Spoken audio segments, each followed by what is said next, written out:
Hey everybody, welcome back to the channel. We are back with another episode of Daily Palantir. On today's episode, we are just talking about one thing. You guys have probably seen it already, but if you haven't seen it, then it's time to watch it. Alex Karp, CEO of Palantir, just put out a video last night about S&P 500 inclusion. And it's a really special video. So I'm going to play that video right here. I have a lot of thoughts on it. I'm going to give my thoughts on that video, what I think is the point of that video, why he put that video out. And then we'll go further from there. But that is the big news for today that I want to discuss. Bank of America did come out with a $50 price target. I'm going to go deeper into that tomorrow and make a video talking about all of the analysis for why Bank of America is this bullish for Palantir at $50. Yes, that's a big deal, but we'll talk about that tomorrow. This video today, for those that haven't seen it, and if you've seen it already, probably is worth seeing again. This is Karp on Palantir officially getting into the S&P 500.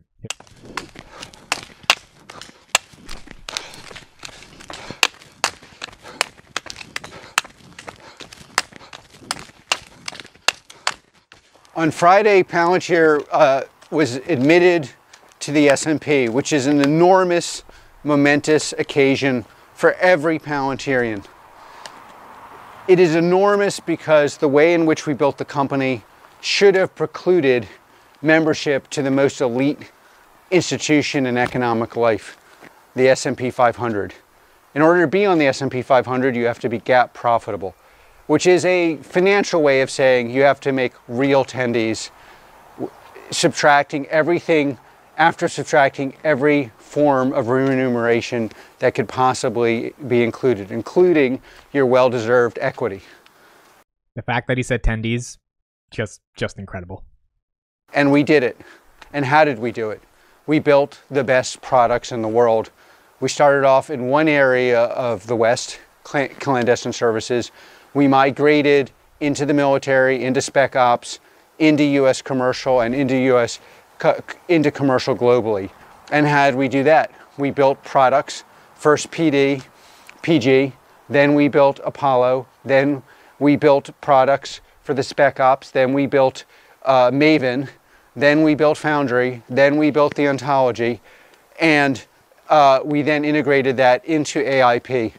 All of these products were conceived and productized and now are being platformized, meaning we are taking them and making them the base substrate of what enterprises do, i.e. using us instead of what sometimes could be described as a monster internally that prevents the use of the most important technologies of our lifetime, i.e. AI and large language models. What he said right there, it might people might miss it, but he's saying, hey, the products that we built, we're using them as a substrate, meaning they're becoming a foundational element to the enterprise, and they're building on top of those products, aka Foundry, Apollo, AIP, Gotham, etc., which means platformizing your company, making it a platform versus just a product, so platformizing the product.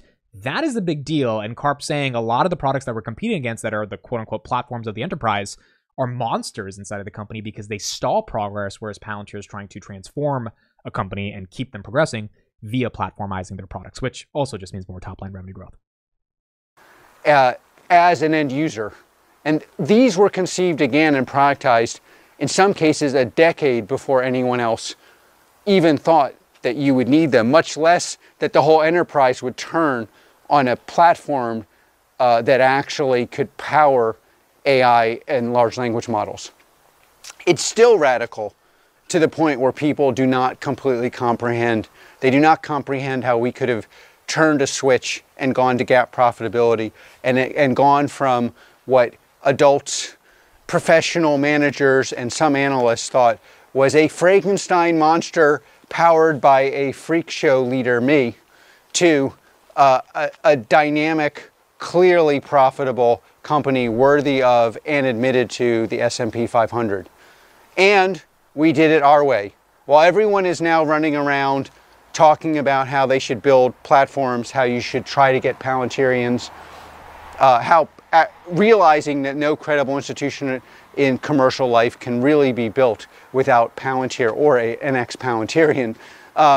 We had already begun this. At the DPO, we rejected professional management.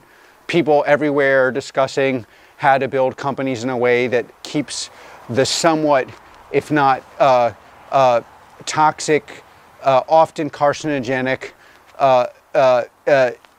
influence of people who've written PowerPoints out of your company. Right there, he's just saying, hey, we could have IPO'd and made Goldman Sachs a ton of money, but that would have created different types of agendas and narratives and alignments. We wanted to give our employees liquidity, and so we did a DPO, which allows employees to get a ton of liquidity. That pissed off a lot of Wall Street, but he's saying that was the point. They did it their way. Palantir did this naturally. Our products reflect that. Our culture reflects it. Our revenue reflects it. Our quality of revenue affects it. Reflects it. And by the way, our investor class. People trying to use the term retail investor, which is another way of saying people courageous enough to invest their own money, otherwise known as tendies, in what they believe in. That was one of the most epic parts of this video. That was him talking to all of us, basically saying, hey, everyone says retail investors are stupid. Well, retail investors were the only investors buying Palantir when it was $6 a share. They had the ability to look outside the box and not listen to the people that only called Palantir a black box.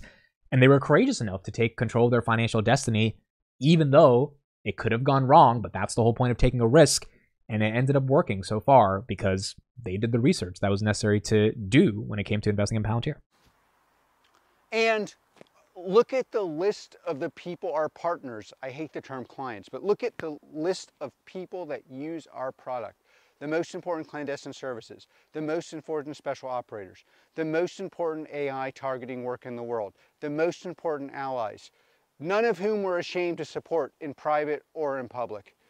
They rely on Palantir. Look at our list of commercial partners in and outside the US, but especially in the US, that use Palantir either at Foundry, the ontology, AIP, all the above, and are beginning, and in some cases are already using our platform as a platform. And then look at our structural advantage of having a company built around what you ought to build, not what you were told to build in some weird, otherwise called artistic program that's kind of academic and imposed upon you by people that have no skin on the game. We resisted that. We are going to continue to resist that, not just for our sake, but for the sake of our partners that rely on us. And in any case, everybody, all of you who are inside the company and around the world should celebrate that the rebels won. The rebels won on Friday. I don't know any other occasion like this where the rebels actually got inside the gate and helped the institutions transform themselves. And there's no better metaphor for that than being admitted to the S&P 500. And while it's maybe not the most important thing, I am really, really, really happy. Because we did this together, and the future belongs to us. So let's go attack, have some fun, and celebrate a momentous occasion. Thank you. So I don't know how you see that video as a Palantir investor and you don't think, my goodness, this is an incredible company that I'm invested in. And that video dropped last night. I've gotten a lot of messages from people that have watched that video that have felt an emotional reaction to that video. And I'm one of those same people. Look, I think it's an important video for Karp to put out in terms of acknowledging S&P 500 inclusion, especially for employees in the company as well, along with investors. But I think there's a couple of things he said right there that made that video so special. Number one, obviously, speaking to the retail investor community, retail investors went against Wall Street buying the stock when it was in the gutter. And that's because of a variety of reasons. But at its core, I think the main reason was, and you know, given I was there in 2022 and I was condensing and understanding how the community was thinking about it, the feeling was there is something special here that the rest of the world doesn't understand. Maybe everyone didn't fully understand the technological reason for why that's the case, but there was a reason. And Karp was a big part of that reason, which is why it's so special, this message coming from him. So I think I think the entire community coming together during those tough times and realizing there was something important for Palantir, that is what got a lot of people more excited about the company, about the value, about the prospects of it. And it was uniquely retail that was engaging in that activity, not institutional investors who were downgrading the stock and buying Snowflake instead. And we've seen what has happened since then. So I think Karp basically saying, hey, you were courageous enough to invest your own money, control your own destiny, That deserves to be applauded. And so far, you've done pretty well buying the stock in the gutter because obviously the company's executed, and the research you did as a retail investor was way better than the research that analysts did on Wall Street, because they didn't really understand what Palantir was building and the culture that they were building. Number two, he says, we built the company in a way that designs software the way it ought to be versus how the market wants it to be. And I think that's a big caveat there as well. When you do something that you ought to do, it means you're saying, hey, this is how we have a conceptual understanding of what things should be like, where the most value is derived, how companies get actual transformation within their enterprises via these types of products, versus how do we sell them more? How do we upsell? How do we attach this stupid little widget to charge them an extra $50 a month? And that's how traditionally software products have been sold. Karp and Palantir have said unequivocally, we're going to do this our way. We're going to deliver real value.